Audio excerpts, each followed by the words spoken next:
Bonjour mesdames et messieurs, j'espère que vous allez bien. Je veux parler encore une fois d'un sujet très important, la religion. J'avais déjà fait une première vidéo intitulée « La religion, l'un des plus grands mensonges du monde ». Dans cette première vidéo, j'expliquais pourquoi la religion et tout ce que les religions promettent comme salut, comme moyen d'entrer dans le royaume de Dieu, sont des mensonges. Aujourd'hui, je fais cette seconde vidéo pour donner encore plus de précision sur pourquoi je dis que les religions et tout ce qu'elles prônent comme moyen de salut ne sont que tromperie et séduction. Pourquoi? Parce que la Bible nous dit que chaque homme est animé par un esprit. Tout homme, dans ce qu'il fait, est animé par un esprit. Lorsque Dieu a créé l'homme, c'est quand il a mis son esprit en lui que l'homme est devenu un être vivant. Quand l'esprit de Dieu animait Adam et Ève, ils faisaient ce que Dieu voulait. Mais le jour où ils ont péché, en écoutant le diable, ils ont commencé à être animés par l'esprit du mal. Ainsi, dans le monde, il y a deux catégories de personnes, ceux qui sont animés par l'esprit de Dieu, ceux qui sont animés par l'esprit du diable. Mais que disent les religions? Les religions disent qu'il faut faire le bien pour être sauvé. Pourtant, il y a une vérité que les religions ne disent pas. Dans quel esprit les gens font ces choses?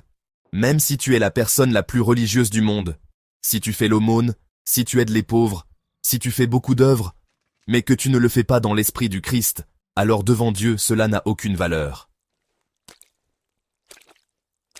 Dieu ne considère comme bien que ce qui est fait dans l'esprit du Christ. Dieu ne considère comme bien que ce qui est fait par le Saint-Esprit. C'est pour cela que Jésus-Christ, quand il est venu, a dit que lorsqu'il partirait, il enverrait le Saint-Esprit à ses disciples, afin que l'Esprit de Dieu les anime. Et que faisait Jésus? La Bible dit qu'il allait de lieu en lieu, faisant du bien. Donc, tant qu'un homme n'a pas reçu l'Esprit de Christ, tout ce qu'il fait et qu'il appelle bien est en réalité mauvais devant Dieu. Mais les religions ne disent pas cela. La religion dit « fais le bien, donne l'aumône, aide les pauvres, ne vole pas, ne ment pas, ne tue pas ». Mais la vraie question est, dans quel esprit fais-tu ces choses?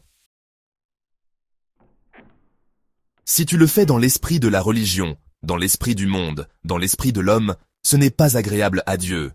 Dieu ne regarde pas seulement ce qui frappe les yeux. Dieu regarde le cœur et l'esprit. Tout ce qui n'est pas fait dans l'esprit du Christ est impur devant Dieu.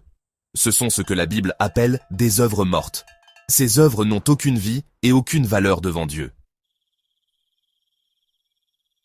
C'est pour cela que la Bible dit « Repentez-vous, convertissez-vous » afin que des temps de rafraîchissement viennent de la part du Seigneur.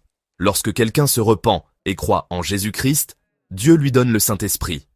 Et c'est le Saint-Esprit qui nous anime pour faire la volonté de Dieu. Alors seulement ce que nous faisons devient agréable à Dieu. C'est pour cela que je te dis aujourd'hui, peu importe ta religion, si tu n'as pas reçu Jésus-Christ, si tu n'as pas reçu l'Esprit du Christ, alors tout ce que tu fais peut sembler bon aux yeux des hommes, mais cela n'est pas bon devant Dieu.